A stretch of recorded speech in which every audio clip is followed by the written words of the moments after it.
Ciao a tutti, bentornati sul mio canale. Oggi ho preparato un nuovo tutorial in quale userò i pigmenti pressati dalla marca Madame Glam. Se vi piace questo video lasciatemi sotto nei commenti un cuore, grazie. Sotto nella descrizione vi lascio un codice sconto di 30% che potete usare sul sito di Madame Glam. Siccome ho i strass sulle unghie, per prima cosa li tolgo. Dopo quale con la fresa rimuovo il gel vecchio.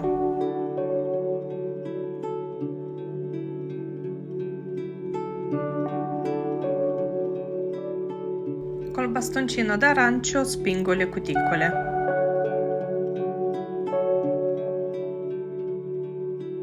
Alzo le cuticole, dopo quale li taglio con la forbice. Uso la lima per accorciare, sistemare la forma e per preparare la superficie dell'unghia.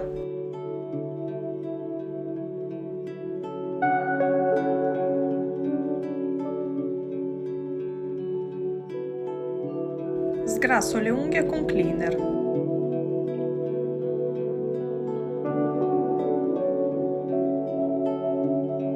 Copro le unghie con primer, dopo quale li copro con base gel.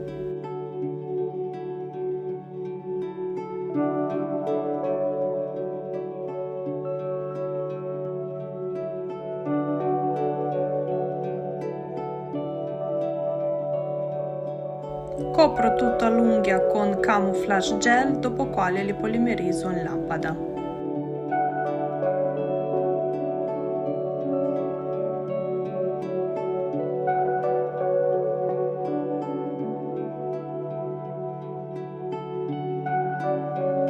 Sgrasso le unghie con cleaner. Tolgo l'eccesso del gel con la fresa.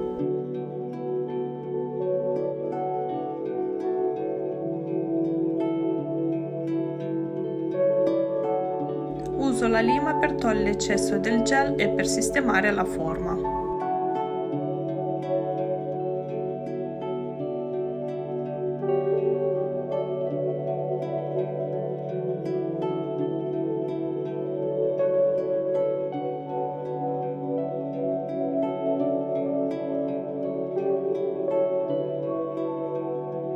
Con la fresa tolgo l'eccesso del gel sotto l'unghia.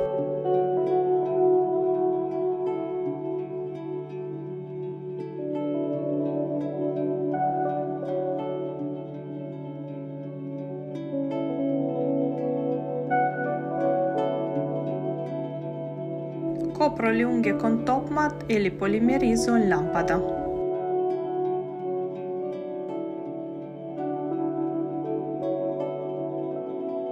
Per la sfumatura ho scelto di usare questo marroncino medio. Tampono il pigmento nella punta e mi alzo leggermente verso l'alto. Copro le unghie con top coat senza dispersione e le polimerizzo in lampada.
Quando ho finito il lavoro copro le cuticole con questo stupendo balsamo per le cuticole e unghie.